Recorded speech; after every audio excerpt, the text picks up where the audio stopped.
Hello student, नमस्कार। आज हम पढ़ेंगे इंग्लिश ग्रामर। बोर्ड क्लास कक्षा 10वीं का पेपर में 10 नंबर की इंग्लिश ग्रामर आती है। इसके दो क्वेश्चन होते हैं, क्वेश्चन नंबर 7 और क्वेश्चन नंबर 8। क्वेश्चन नंबर 7 और 8 दोनों 5-5 नंबर के यानी 10 नंबर के आएंगे। प्रत्येक क्वेश्चन में से 7 प्रश्न होंगे, 5 आपको करने हैं।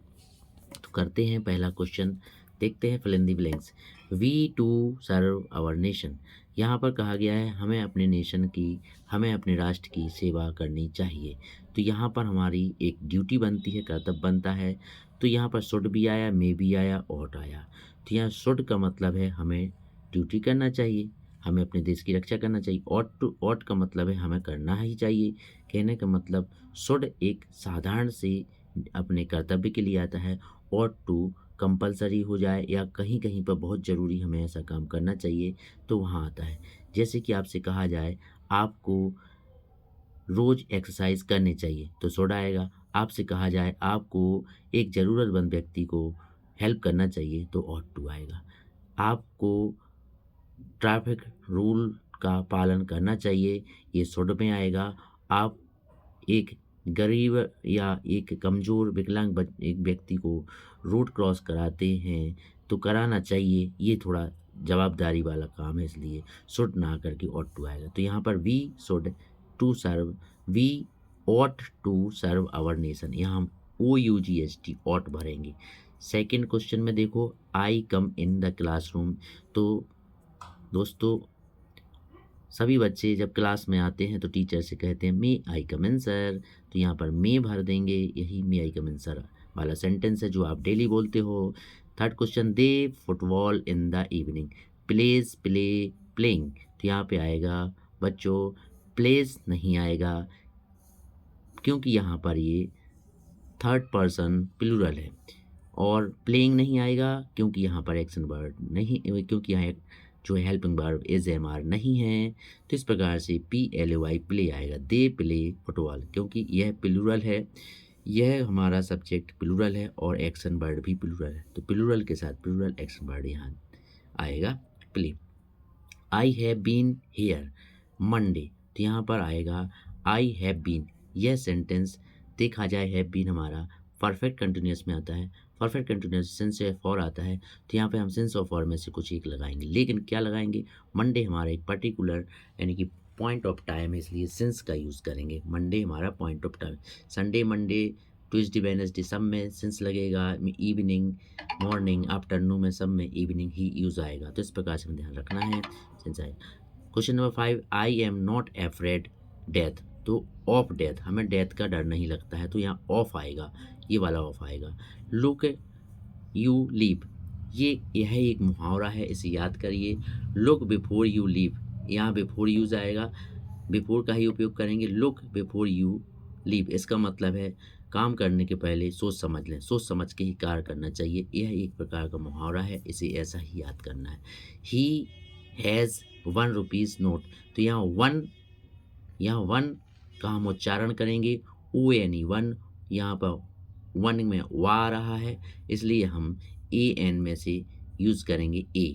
तो यहाँ भरेंगे ए। फिर से हम रिपीट करते हैं दोस्तों, यहाँ भरेंगे ought, यहाँ भरेंगे मे, यहाँ भरेंगे प्ले, यहाँ भरेंगे सिंस, यहाँ भरेंगे OF ऑफ, यहाँ भरेंगे BEFORE बिफोर, यहाँ भरेंगे हम केवल ए। तो इस प्रकार से ये हमारा क्वेश्चन हो जाता है। अब आता है do is direct. Do is direct में यहाँ पर they did not, they did work, they did their work, इसका थोड़ा समझना पड़ेगा। यह जो सेंटेंस है, इस सेंटेंस में जो डिड है वह हमारा मुख्य क्रिया है जो कि सेकंड फॉर्म में है। इसका मतलब पूरा सेंटेंस हमारा पास्ट इंडेफिनिट टेंस में है। इसको जब हम बदलेंगे तो पास्ट इंडेफिनिट को जब हम नेगेटिव में बदलते हैं तो एक डिड सहायक क्रिया आती है और मुख्य क्रिया डिड डन में वो डू में बदल जाएगी। तो इस प्रकार से हो जाएगा they did do not their work. तो इस प्रकार से हमने इसको कन्वर्ट करके रखा है, थोड़ा आप यहाँ से देख सकते हैं, क्योंकि यहाँ देखें पहला जो क्वेश्चन है, पहले क्वेश्चन का आंसर है they did not do DO their work. Second question अब देखते हैं इसके बाद, my mother is cooking food. My mother is cooking food, इसका मतलब है मेरी माँ खाना पका रही है, इसको इंटेरोगेटिव में बदलना है। इंटेरोगेटिव का मतलब प्रश्नवाचक बनाना है, तो हम यहाँ पर जो इज है वो सहायक क्रिया आगे लाएंगे। Is my mother cooking food. Negative जब बनाते हैं तो सहायक क्रिया आगे आती है, पीछे क्वेश्चन चिन्ह आता है और साथ में हमारा सब्जेक्ट मेन वर्ब के साथ लिखा जाता है। तो इस प्रकार से दोस्तों आगे बढ़ते हैं। तीसरा क्वेश्चन ध्यान से देखो, ये क्वेश्चन है swimming is a good exercise. इसको हमको इट के साथ प्रयोग करना है, तो लिखेंगे it is a good exercise to swim. तो यहाँ पे लिखा है it is a good exercise to swim. Swimming का स्विम कर देंगे टू, यहाँ पर हम टू लगाएंगे। तो इस प्रकार से इट का यूज़ हो चुका है। दोस्तों नेक्स्ट क्वेश्चन है प्रीति। नेक्स्ट क्वेश्चन है दोस्तों ध्यान से देखें, प्रीति सेड आहिस्ता इज वर्किंग। यहाँ पर ये नरेशन है, डायरेक्ट नरेशन है, हमको इनडायरेक्ट में बदलना है, तो हम इसको चेंज करेंगे। प्रीति सेड दैट आहिस्ता वाज वर्किंग। हमने इसको कन्वर्ट किया है, यहाँ से आप देख सकते हैं प्रीति इज सेड दैट आहिस्ता वाज वर्किंग। यहाँ से आप उसको सेंटेंस को लिख सकते हैं। अब नेक्स्ट जो आ रहा है, box is heavy, the box is very heavy, he can not lift it. Box बहुत भारी है, इसको हम उठा नहीं सकते हैं। सो दैट का प्रयोग करना है। सो का प्रयोग हम वेरी को हटाएंगे, इसको यहाँ सॉरी कर देंगे, सो हो जाएगा the box is so heavy. फिर इसके बाद हम दैट लगाएंगे, दैट यहाँ लगाएंगे, फुल स्टॉप हटा के दैट लगाएंगे, that he can not lift it. तो इसको लिख देंगे, देखो यहाँ पर है the box is so heavy और फुल स्टॉप हटा के दैट लिखा, that he can not lift it. तो इस प्रकार से दोस्तों इसको कन्वर्ट किया है। यहाँ पर देखें लिखा हुआ है if he take a taxi he will reach the station one time. यदि वह टैक्सी लेता है यानी टैक्सी पकड़ता है तो स्टेशन पर सही समय पर पहुँच जाएगा।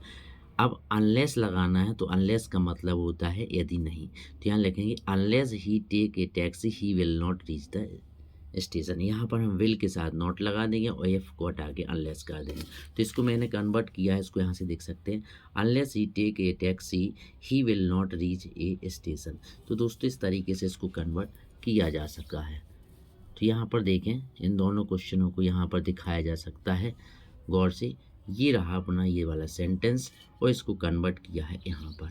अब रहा she was drawing A picture, change the voice. इसका एक्टिव टू पैसिव वॉइस बनाना है। तो मैंने पहले भी बताया था जो सब्जेक्ट है वो ऑब्जेक्ट की जगह जाता है, ऑब्जेक्ट सब्जेक्ट की जगह जाता है और एक्शन वर्ड मेन की एक्शन वर्ड थर्ड फॉर्म में आता है। बाय यूज़ होता है ऑब्जेक्ट के पहले और हेल्पिंग वर्ब होती है। तो इस प्रकार से ये थोड़ा डिटेल्स में पढ़ना पड़ेगा। यहाँ पर देखो हमने क्या किया, पिक्चर को आगे लाए हैं, सी को पीछे ले गए, सी कन्वर्ट इनटू हर, सी को हर में बदला है, बाय लगाया। एक्शन वर्ड जो भी हो उसका थर्ड फॉर्म लगाना है, तो ड्रॉ का थर्ड फॉर्म ड्रान होता है। और यहाँ पर वाज, चूँकि ये सेंटेंस हमारा कंटिन्यूस टेंस में, कंटिन्यूस को जब हम बदलते हैं एक्टिव टू पैसिव तो बीइंग यूज़ करते हैं और उसके बाद थर्ड फॉर्म लगाते हैं। इस प्रकार से ये picture was being drawn by हर। दोस्तों ध्यान दीजिए, ग्रामर में जितना पार्ट ऑफ स्पीच होता है उसमें से एक एक टेंस, इसमें एक एक सेंटेंस पूछा गया है, एक एक वाक्य आया है, उसमें कहीं करेक्शन है, कहीं जम्बल वर्ड, कुछ ना कुछ आया हुआ। तो यह ध्यान देना है कि इंग्लिश ग्रामर यदि अच्छे से सीखना है तो इसी में मैथ वाला कैरियर चैनल पर इंग्लिश ग्रामर का सभी वीडियो डले हुए हैं। प्रत्येक noun, pronoun, adverb, adjective, conjunction, interjection, punctuations, synonyms, antonyms, यानी बहुत कुछ वोकैबुलरी ने उसमें वीडियो बना के रखे हुए हैं। आप वहाँ पर देखकर उन वीडियो को देख करके समझ सकते हैं इंग्लिश को। तो दोस्तों बने रहिए हमारे इस चैनल पर, और यदि आप इस चैनल पर नए हैं तो इसको सब्सक्राइब करना ना भूलें, क्योंकि यदि आपको इंग्लिश में पास होना है तो सबसे सटीक और आसान तरीका इस चैनल पर आपको बताया जा रहा है। धन्यवाद।